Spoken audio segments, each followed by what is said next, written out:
And it's not just, you know, not in my backyard type of thing. It's for the hamlet of Phoenicia as a whole. We're a tourist destination now. The train is a big part of that, but we don't want to go overboard and have it go into where, you know, it's an industrial site again.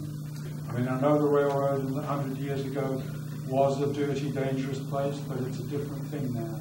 Yeah. Well, so, all the equipment that we have that we would operate, trains in between Phoenicia and Mount Trumper, are there.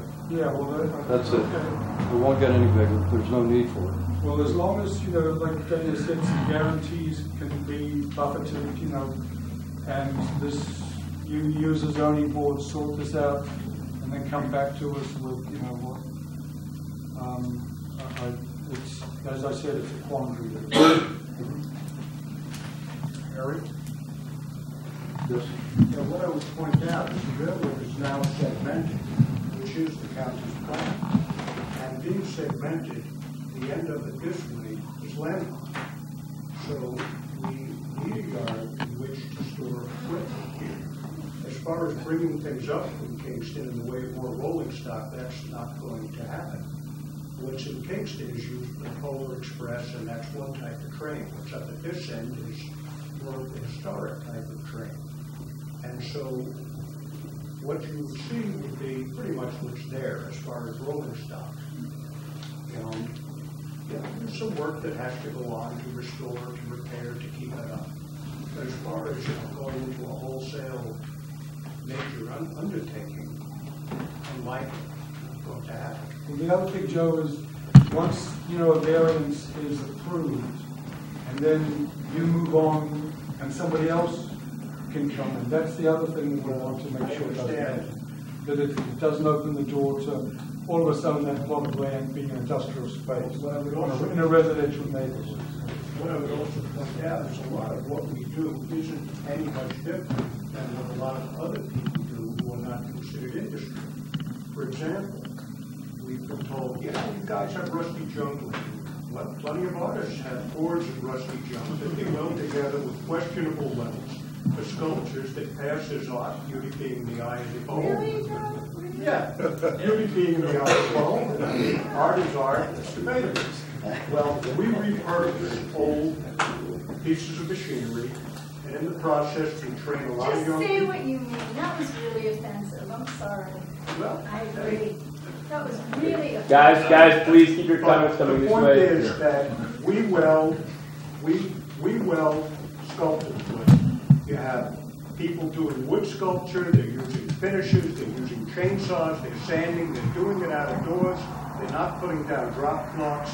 You have old houses, they get pressure washed, the effluent and leachate containing lead goes down into the local surface drainage. So we take a good deal more precaution in what it is we do. And as far as untrained volunteers, that's far from the case. We have a very thorough safety program that our volunteers are run through.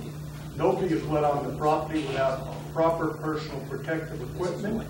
We have crew briefings. We have trained personnel who are the foreman or point person. I myself have been at this for 40-odd years, and we have other people who are well familiar with the safe handling and best industry practices. I come out of the power industry where we ran what I would call a Cadillac type of shop, and we try to do the same thing on the railroad, which is a lot more than the average homeowners do. We don't use lead-containing paints.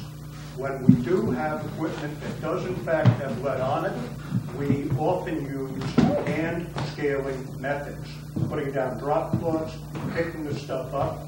We don't pressure wash, we don't sandblast. We generally go for what's called containment or encapsulation, where we paint over as much of the lead-containing paint as we can, using Rust-Oleum or Sherwin-Williams alkyd-based paint, not lead-based paint that some people contend. So we try to do a bit more in whatever it is we do and hold ourselves to a higher standard. Were we to have built a shop, we would, for example, install a state-of-the-art oil separation sump, of which I gave a drawing to some of the board members. It's the same design of oil-containing sump and separating sump that we used in Shandaken in the hydroelectric plant on the drinking line. So we know that we are basically under a magnifying glass, and we try to hold ourselves to that higher standard in whatever we do. If we have people welding, well, we make sure that they're qualified to weld so nothing busts apart. If we have people running heavier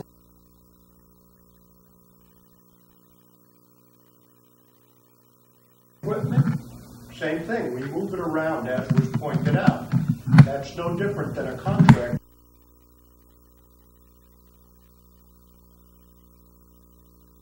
Higher standard, not because we have to, not because we do it out of fear, but because that's the nature of a railroad. And we can say with some pride that a number of young people have come through our programs. 12 of them matriculated to become mainline locomotive engineers on CSX and other railroads. We've taught other young people the fundamentals of different skilled trades and got them started. So, as I said, we try to run a good organization, and we try to be a good neighbor. We're proud of what we do. Hey, young lady? What precautions have been made with regard to the flood zone? It's all great to take precautions in other ways when there's no flood, but when there is a flood, what can be done?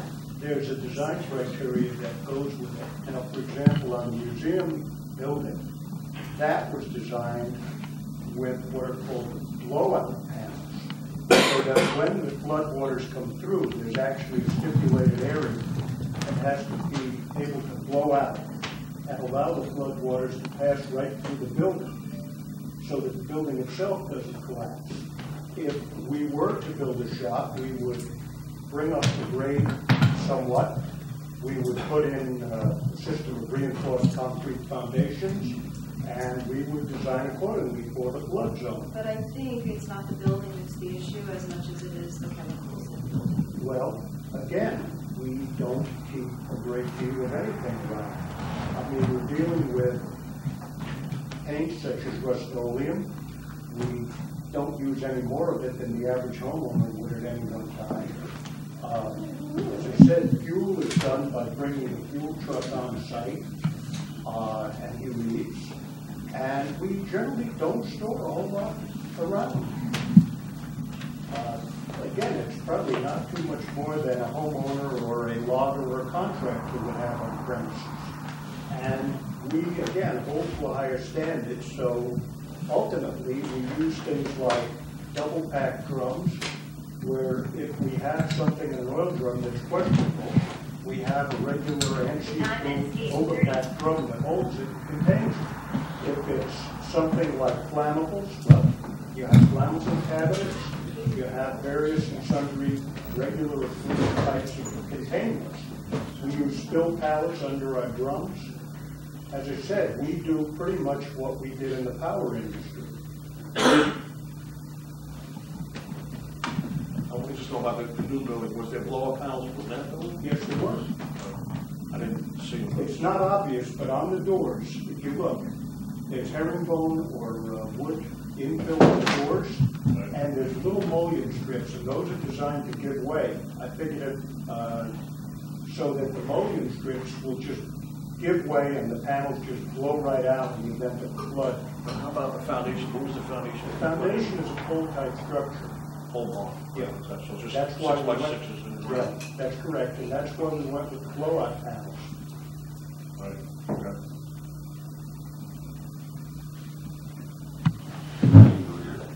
To answer that question, the proposed building is in the flood fringe, not the floodway. So the flood fringe, for a brief description, flood fringe, the water rises up, the water settles back down. The floodway is where you have the potential of fast-moving waters. So if they're designing it to be... I'm sorry to interrupt you, but I got my properties right there. And it's going at 40 miles an hour past the back of my house. So I don't care floodway, floodplain, call whatever you want. I know I was there the whole time. Well, I have to go with FEMA. All right, well, I know. Agency, and that's Well, I've been governing throwing crap agency. for 8 years, all right? So I can't go with them. I know what I've seen. and come back to my house. You might have not been here yet, but. I understand that. You know what I'm saying? So you can't tell me how fast the water goes, or it sits, or it stays, or, you know, maybe it goes by slowly. It was going by, wiped out a Quonset that I had that was 14 by 32 foot long, all right? So don't say it trickles by there, or it stands and goes up and down, because that's crock, right? Thank you. If you want to file the FEMA that there's maps are incorrect. Yeah, there's a lot of, yeah. Harry, correct me if I'm wrong, but the way I remember this is that one of the reasons you were asked to leave Kingston is because of asbestos on the train car. I thought that was, they didn't want you cleaning the asbestos off in Kingston. There were a number of cars that were located out by 209 because they got pushed over a bridge that slowly but surely deteriorated to the point where we couldn't bring them back into Kingston. We restored that bridge on our own back. And in fact, when we in fact were ready to move them back into Kingston, the city of Kingston said no, put a temporary restraining order on it, and then they had to be abated before anything could happen. But those were not in the Kingston yard. They were out on 209. And the cars you have here don't have asbestos? Correct. Eric, are there any permanent salary jobs associated with this? Permanent salary jobs. You know, if we had just a little bit more security in our world, we would love to have some permanent salary jobs. I'd love to have one myself. I want to get in that line. And then actually, Kingston's operation, Polar Express, we did have to, in fact, hire people. Most of them were high school kids out of the theater departments and whatnot that played cooks or elves, you know, and yeah, we brought 20,000 people to Kingston and made a major economic impact, and yeah, it could be a big job creator. So the Polar Express potentially be coming to Phoenicia? No way. No, Phoenicia's, I mean, if you look at, you know, tourist operations, there's a certain criteria. One of them being is how far are you from the interchange on a major interstate, you know? So if you're any more than 25 miles from a major interchange, your percentage of people that are going to travel that far just drops. You know, what you want to do. And Kingston is actually ideal. It's right there with the thruway. It's close. There's hotels people can stay at. You know, there's all the amenities. Well, you couldn't handle 20,000 people in Phoenicia. You know, I mean, there's not enough places for them to eat, sit, stand, or stay. So, yeah, that too. Yes, sir. Yeah, just for clarification, in the worst case scenario where you lose your lease, though, does that mean all the stuff that's in Kingston, like the Polar Express, would come to Phoenicia? Okay. And then my greatest concern is if you did lose your lease, a lot of stuff sits in Phoenicia. Maybe you can sell it to someone, maybe you can't, and maybe it just becomes a railroad graveyard where there's no one who can do anything about this stuff, no matter what the town wants to do. Right. I understand the concern. You know, we have a decommissioning plan if in fact we do lose the lease and we no longer have a railroad to operate on, then you know we'll go ahead and start auction, and if it doesn't get auctioned, then we'll scrap it, sell it to the scrappers. You know, there's no sense in us having a train set if we can't use it, and the property would, I would think that the museum would be most applicable to accept that. I don't want to speak for the museum, but considering 90% of the property is surrounded by the museum, would be best used by them. I think Harry, generally, most people would want the railroad to continue. We're all in favor of you surviving. Some people are not. Well, that's why I said before in the quandary, and that it's a great thing for Phoenicia. It's a tourist thing for a tourist town. Yeah. And we do, in my opinion, want you to survive. So I do hope you get there. And the steam engine, we apologize for the smoke. There was a one weekend event. Steam engines, I don't know if anybody got a chance to be able to get close to it, but they're quite a unique thing. And it's a piece of history.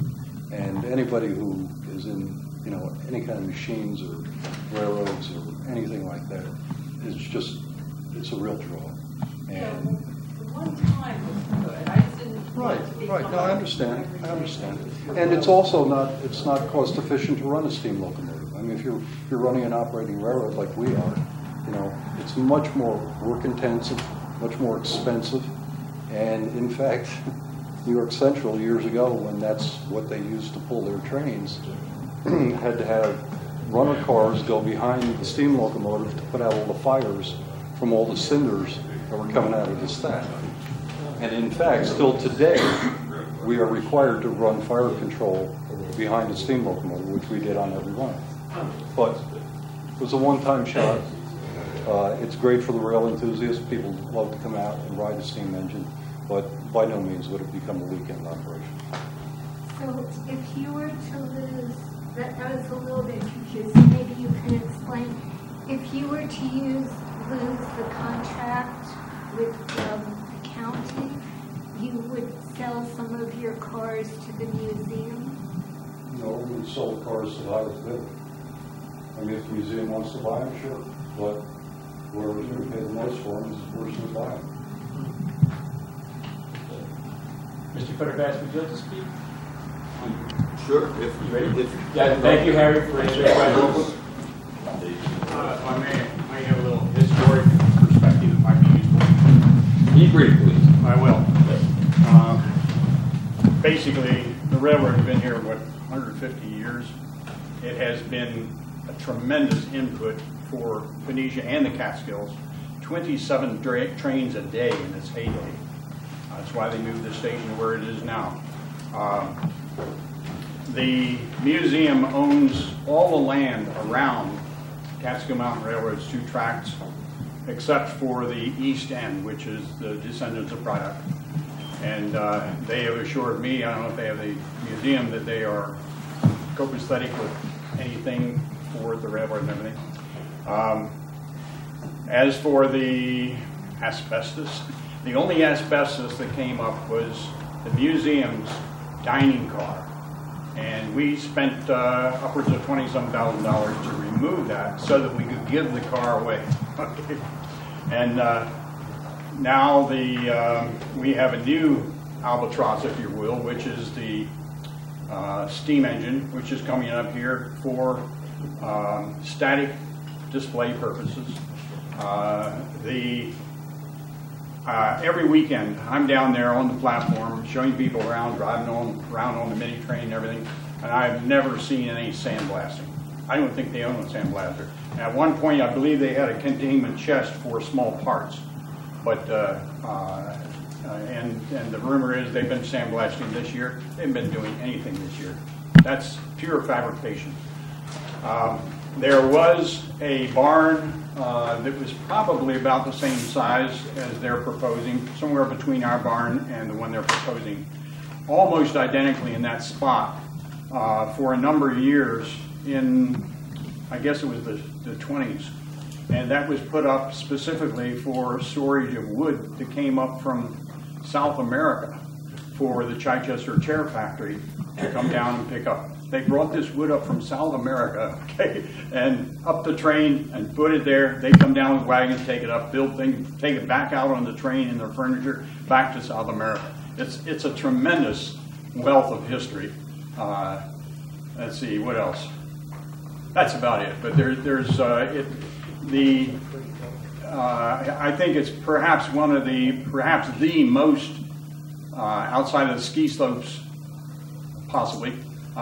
Importer of out-of-county tourists that our township has, and the county, in terms of we're maybe competing with the Poughkeepsie Bridge now, but the Polar Express alone, and they had I think 4 different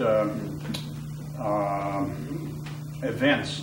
The Polar Express I think was 21,000 people And something like 82% of those were all out of county, bringing money into the county. And why the county, and everybody on there except the kids we hire for the performance, and one gift shop manager in the museum. Otherwise, everything is volunteer. We do this because we believe in the history. We believe in what we, we're not going to be pouring oil on the ground. Thank you. Thank you.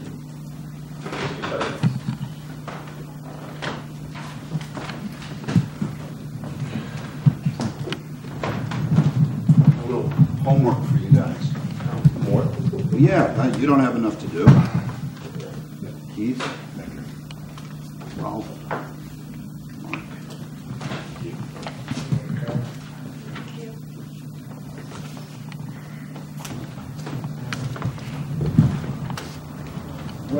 What I've just provided you with is something that hasn't been discussed up until now, and that's the law. You're a quasi-judicial body. I don't want to get too basic, but there's a statute out there, it's your zoning code. And the state law, 267B, specifies what somebody must prove in order to get an area variance. Underneath the statute that I've provided you are various sections out of Anderson on zoning. Anderson is one of the treatises on zoning. It gives you black letter law. And each of the various things that the statute provides are defined in this treatise. And I want to just go through a few of them with you. That it's all there in front of you. Underneath 267B, which says that the applicant has to prove that he can't realize a reasonable return. He has to prove that the hardship is unique to this property in general, and that the requested use variance, if granted, will not alter the essential character of the neighborhood. And finally, that the problem that exists is not self-created. So, if you look at what is required in order to obtain a use variance, one of the things is they have to show that they can't get a fair financial return from a permitted use. And when they talk about a permitted use, they talk about every single use that is allowed under the zoning law. Now, in this particular district, there are lots of uses that are permitted. The reason I asked Mr. Jameson if what he had presented was the extent of his evidence, he said yes.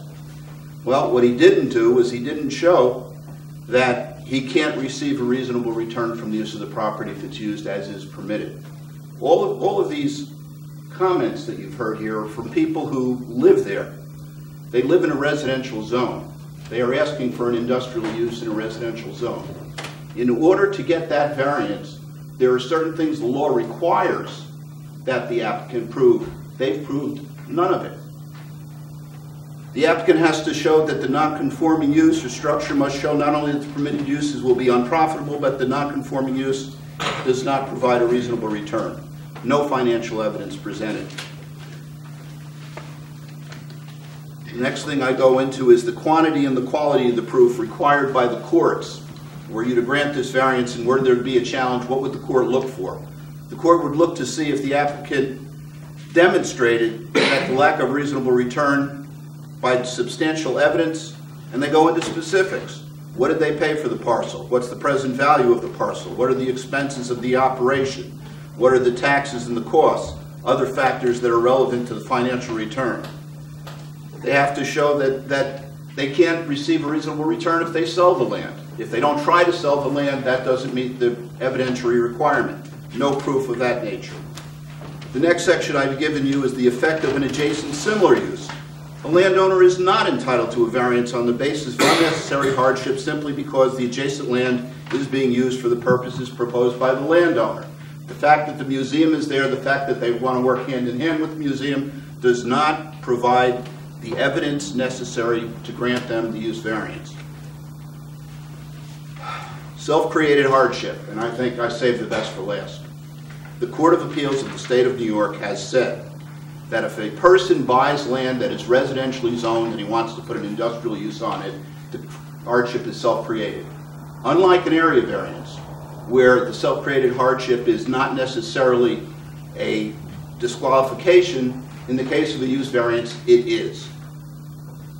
So all of these comments by all of these people, this is not about whether the railroad is a good thing or a bad thing. It's not about whether or not it's going to provide good stuff for the economy. It's not provided, it's got no relevance whatsoever as to whether or not people like railroads or don't like railroads, or what's going to happen there, or is there smoke, or are there solvents. None of that is relevant because there is no proof here that these people are entitled to a use variance. They have the burden of proof. They have to show by dollars and cents proof that they can't receive a financial return. None of that has been presented. And underlying it all is the fact that they bought residentially zoned property and they want to use it for a non-residential use. It is not permitted. It is not legal. It can't be done. If you want to go a little bit further, I did take some notes as Mr. Jameson was making his presentation. I think that the thing that I heard that resonated with me more than anything is the fact that these folks are having difficulty where they are. They're looking for a place to land. Their financial future is a little more security would be a good thing, said Mr. Jameson. It would. And I'm sure that they would love to have it, and that would make life easier for everybody if we knew what we were dealing with. The potential exists for Phoenicia to be a locomotive graveyard. That's a fact. And the only way it can happen is if you grant this variance. The only way that you avoid all the problems that the folks who live there and bought homes because it was a residential area, the only way they can get that security is if you guys simply apply the law.